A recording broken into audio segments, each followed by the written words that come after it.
Hello there, fellow space captains. It's Connor, and welcome back to Dreadnought, where we're going to be taking a look at the Granada artillery cruiser, which is, of course, a sniper. And it's a Jupiter armed ship, so it looks pretty damn nice. And I have got quite a few requests for this ship. I think it's mostly because it's a bit of a brute whenever it's, firing these guns here. There's two of them. So it fires shots in a succession of two because, well, it's got two guns, why not? And, well, it's quite powerful. It's the most powerful sniper or artillery cruiser in the game, down to just its guns, its weapon power. It's not the fastest, it's not the most heavily armoured, but it is a decent ship for just taking down larger vessels, slower ships. So, before we get underway, snipers are not my forte. They are really, really not. Artillery cruisers I suck with.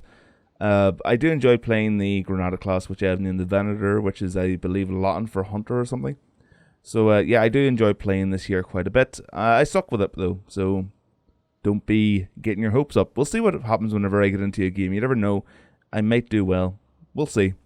But yes, let's get started with how the ship actually looks, and then we'll get down to its modules, its weapons, and its officer briefings. So, yeah, it's a nice-looking ship. I would say it's one of the nicer looking ships in the game. Jupiter Arms, I just think their ships look far, far, far better than any other. What with, let's have a look at the hangar here. The Monarch is Jupiter Arms, I believe. As is the Athos class destroyer. Let me just have a look. And I think the Guitarro is as well. So, quite a few nice looking ships in its retinue. But anyway, all that aside, let's get on to its weapons, which is the most interesting part of this ship. So we've got the Heavy Particle Cannon. Heavy Particle Cannon deals massive damage to extreme ranges with high accuracy, but features a very slow rate of fire. So yes, it does take quite a while to reload or charge up again. But the range is pretty damn good, as is the damage. And as I said earlier, it fires two shots at once. So, well, not really at once. It'll fire one, then shortly after that, there'll be another one. So, do-do, kind of like that. Next, we have the flak turrets. Now, you can, of course, change these out depending on which ones you have. And I just tend to stick with the flak because, Corvettes tend to sneak up on you and try to take you out as quickly as possible. And I just prefer the light flak turrets. The bolt guns are better at range, but honestly, I don't really think you need them. So I'm going to stick with the light flak turrets, and maybe whenever I unlock the machine gun turrets, I'll switch over to them. Next, we have the modules. So you have a few to choose from, depending on what rank you are. I haven't been able to play the game lately, so, over the past couple of days, I've jumped in and played a few games in the Granada, just to get back into it. Still suck, but, well, it's a sniper, an artillery cruiser. I suck with them. So, yeah, for your modules here, the first slot, you can either go with Purge mode, Bomb Catapult, Siege mode, Stasis Auto Beams, Sentry Catapult, Rapid Fire mode, Disruptor Auto Beams, or Mine Catapult. So, what I went with here is the Siege mode. You can, I suppose, go with the Bomb Catapult or the, whatever really takes your fancy. If I had the Rapid Fire unlocked, then I'd probably go with it. No, in fact, I would go with it for definite. Just so this thing can fire a bit more quickly, which means you're doing more damage in a shorter period of time. But seeing how I don't, I suppose Stasis Auto Beams will be pretty useful as well. Slow down the enemy, halt them just to a complete standstill, just so you can do more damage without having them move about and avoid your attacks. But yeah, I tend to go for targets that are already pretty damn slow, and I have got the Stasis Missile here, so as soon as that lands, if it does land, I'll charge up the Siege mode and get to firing. So it really depends on what your playstyle is. The Bomb Catapults I like. If they do hit, they're pretty nice damage. But anyway, next on to the, Siege mode. It just increases your damage done. It says there the status effect is massively boosts weapons damage, but of course it depletes your energy. The ability duration is 5 seconds, and the cooldown is a whopping 60 seconds, so a minute there. Next, we have the Stasis Missile. This thing slows down the movement of your target. If it lands, of course. If, let's say, flak or point defense or whatever take this thing out, anti-missile lasers, then it's going to be useless. It obviously won't have hit. It's a light missile. The range is 14,000 meters and the cooldown is 45 seconds. So I would use this thing in tandem with either your siege mode, or even if you could just pop power to weapons to do a little bit extra damage. Next we have anti-missile lasers, just because I find them useful. Of course, these things take down enemy missiles at a range of 1200 meters. They last for 45 seconds and the cooldown is 2 minutes. So yeah, missiles can do a lot of damage to artillery cruisers, so I find it incredibly useful to have something like this fitted. Armor amplifier in the last module slot. You can get stealth in this thing, cloaking devices, but honestly I don't really feel like they help a great deal. Because the ship's not that maneuverable, it's, I just go for the armor amplifier. I could be wrong. Again, I'm not really a good player with an artillery cruiser, so I could be wrong. I do, like going with the dive maneuver, so I'll switch to the dive maneuver for this game here, this overview. But yeah, I really don't think cloaking helps this thing or any of the snipers really. Kind of because I believe the cloak is a stationary cloak. No, there's stationary cloak there. That's a medium cloak. You can use that while moving, but you'll still be people will still be able to see you because of like the blob, jelly-fied type of blob you can see. So, I mean, if you're stationary, if the enemy know you're there but you've cloaked, then they know you're there. It's just a matter of firing at you, and you can't move, otherwise you'll break the cloak. So, I don't really feel like this thing's good at all. I really don't. But anyway, on to the officer briefings. Right, I've got desperate measures here, just because I find it useful to have your abilities cool down pretty much straight away whenever you've taken damage and your health gets low. So it's an active type perk. The activation trigger is whenever your health gets low, and the effect is that it removes debuffs, refills energy, and resets module cooldowns, and that's pretty damn useful. So let's say a Corvette swings in behind you and starts turning you to pieces, and you've already used your dive maneuver. Well, you'll be able to use it again, and you'll be able to, fire your stasis missile to stop him from moving, and probably tear him apart with your heavy particle cannon. This thing, if you're able to land a shot on an enemy Corvette, will just tear them asunder. It's a really powerful weapon, and I hope I can demonstrate that there to its full effect whenever I get into a game. Next, we have the Weapons 101. Let me just see. So it's a passive type perk, and it increases your overall weapon damage by plus 6.5%. Now I could go with Survival Instinct, which reduces your reload time to minus 50% whenever you're under 50% health, or set energies to weapons. I do more module damage, but seeing how whenever I do set power to weapons anyway, the energy will just be completely drained whenever I engage siege mode, so you don't really get that initial big boost of damage, that 30% increase the damage whenever you fire your first shot with siege mode, so I don't really feel like that's useful.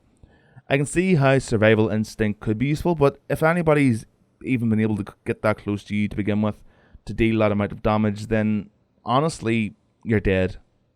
You won't really last long, so I'm going to go with Survival Instinct. I do see how it can be useful, especially if you're having a sniper fight with another artillery cruiser. If you're able to reload 50% more quickly than they are, then you could probably come out the victor just because of that officer briefing. I do like the 6.5% increase in damage overall, though. These guns, the heavy particle cannon already does quite a lot of damage, so any base buff across the board to weapon damage is nice. But yeah, I'm not too sure about this. I could like a glass cannon. Destruction cascade would be nice as well, but you know what? Haven't unlocked them yet. We can see later down the updates if anything's changed substantially. I could end up doing another overview for this. Next we have Navigation Expert, and I just prefer this because it allows me to relocate and maneuver around the map more quickly. So it's an active type perk. The active condition for this perk is set energy to engines. Effect when active, minus 50% energy consumption whenever you're using power to engines, so you can use it for longer without draining your energy as quickly. But the effect when inactive is it plus 30% energy consumption for other stuff, like shields or weapons. Lastly, it's a trap. So that's what I went with. It's an active type perk. The activation trigger is take damage from behind, and I gain energy. So energy to shields, something like that there, just to keep me alive for a little bit longer. For the amount of games I played with this thing, I'm still kind of experimenting with it. I'm not really too sure as to how, artillery cruisers just aren't my cup of tea, really. I enjoy playing them from time to time, but I'm just really not that good with them. I like the bigger ships, like the Monarch, the Dreadnoughts, some of the destroyers, and even some of the corvettes, just because they can have a bit more influence on how the game plays out. But snipers are just, I would say they're a little bit weak at the moment.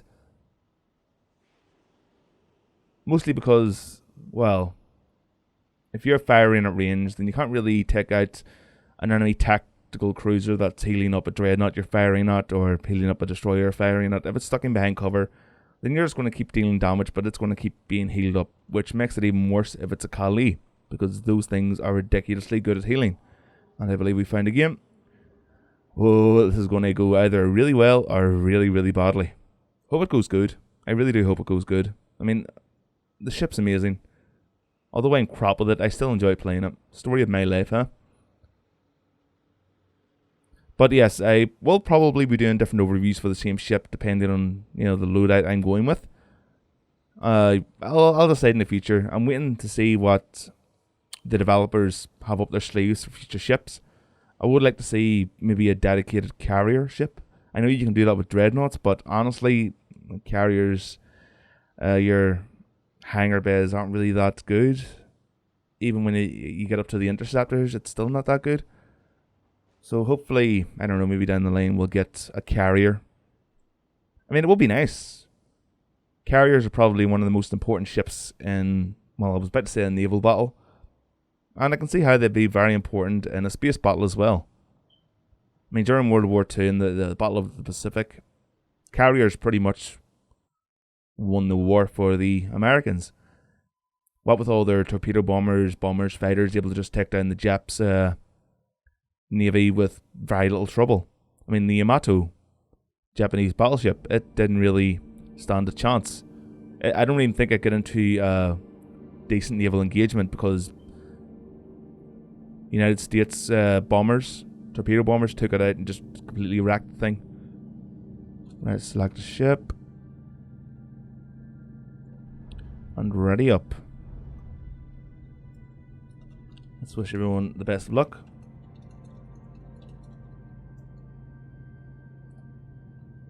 Alright, so here we are. Oh, we got a Kali. Is it an actual Kali or is it just Aye, it is. It is.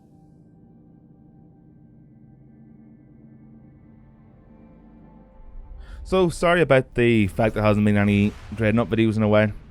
I've been in and out of job interviews and just real life stuff for the past while. Hold on. Why is he not in 3D? Oh, don't tell me the game is bugged out again, the graphics options. Look at the damage there to an Invictus. Not the most heavily armoured Dreadnought in the game, but I mean, look at that damage. You can see that it's taking 2 points of damage as well.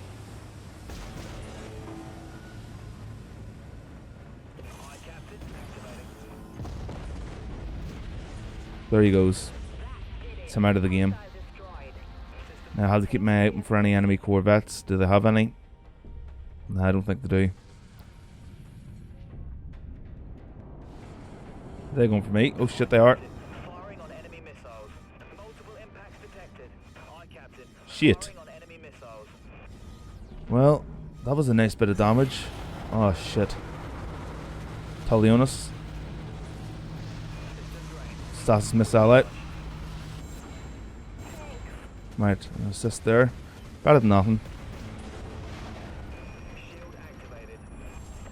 Come on. Come on. Nah. Monarch is a bit of a beast.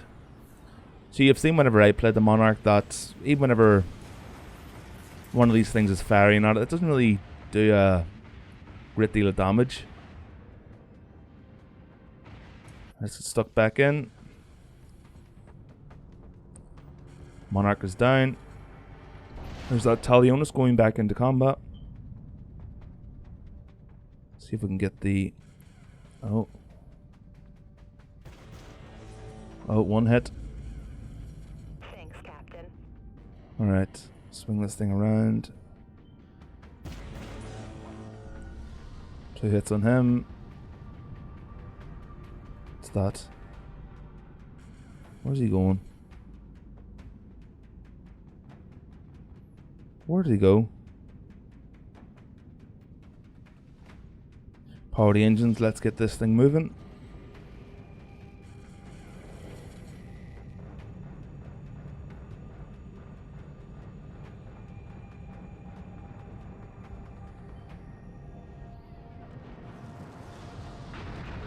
Oh shit. Another Granada there. I can tell because he's firing 2 shots at a time. But I commit the victor.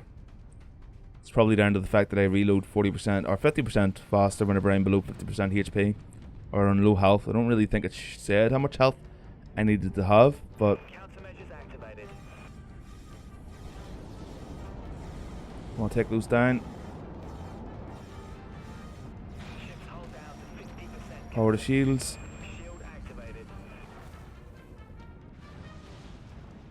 That was a brilliant jump there. Akantorkas or whatever your name is. Oh shit. Broadside. Monarch again. Alright, so on my team we have Ali Khan, Sirios, Kenny whatever that name is, and Akantorkas. Damn, so many weird names. On enemy team we have the Reaper 303, Old Bastard, Flatline, whatever the hell that name is, and Suban. Right. Is it a Corvette, is it? Well, that's the Kali. Is it? No, that's the... Oh, what do you call that Corvette? The big heavy one? Well, he's not there anymore. It's him out of the game. Siege mode engaged. Yeah, he's going to go out of the... He's going to the scrapyard as well.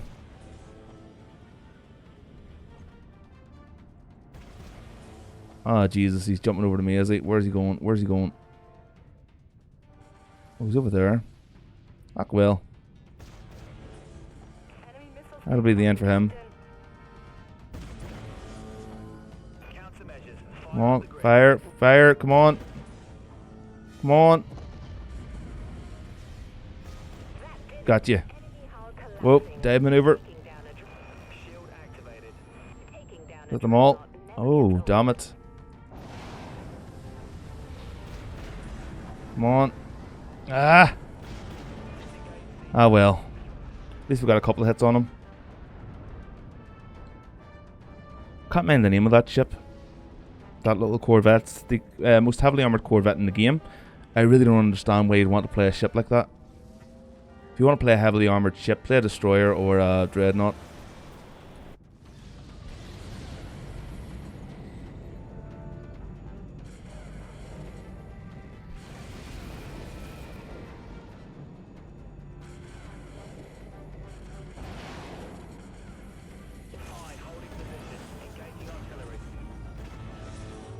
Come on, keep firing. I think I got the captain kill on that Corvette though, that's nice. Oh, he's jumping away the card. You'd never find me jumping away in a fucking Monarch. I'd stay and fight. I mean, it'd be popping me armor cooldowns and all, but still. I power the engines. See if we can catch up with this bastard and end him.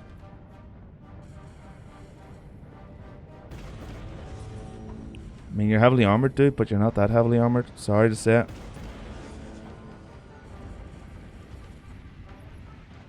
Another captain kill. Shit! And I'm sweating like a fucking priest in an all-boys offering it here. The humidity is terrible. So I think I'm going to just keep this to the one game today, guys. Sorry, but the heat is honestly choking. I can barely breathe. That's why I'm rushing the video a bit. I'm sorry about that, but you know what I'm like. I'll probably get more games for this ship out. More than likely. I mean, look what I'm doing. Look, I'm doing well here. Until I died. Act well. You have to die now and again, don't you? If it wasn't Dan, then this ship will be a little bit overpowered. I mean, it's not at all. It's powerful as all hell, but it's an artillery cruiser. It might be able to dish out the damage, but it definitely cannot take it. Is that another one there? Oh, come on, you bastard. We're completely dominating the enemy, Captain. You get a little bit close to him, that other Granada, and I will take him to the fucking races. Smack dab right in the face. Look at him, he's trying to dive. For the assist. This battle is ours. It's him out of the, it's him away to the scrapyards as well. Off to Rexus Prime you get. Oh, Silesia. At least I think it's a Silesia, is it? Siege mode engaged. Take down this Aeon here, if I can. Damage shields up. There we go. Attack cruiser destroyed, Captain. Whew. Jesus.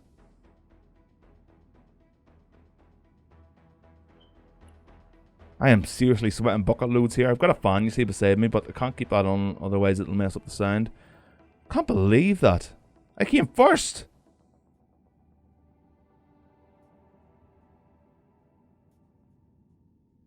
I can't believe I did that well there in Granada of all ships. Well, must be luck whenever I'm recording. I seem to do well, so maybe I should record more.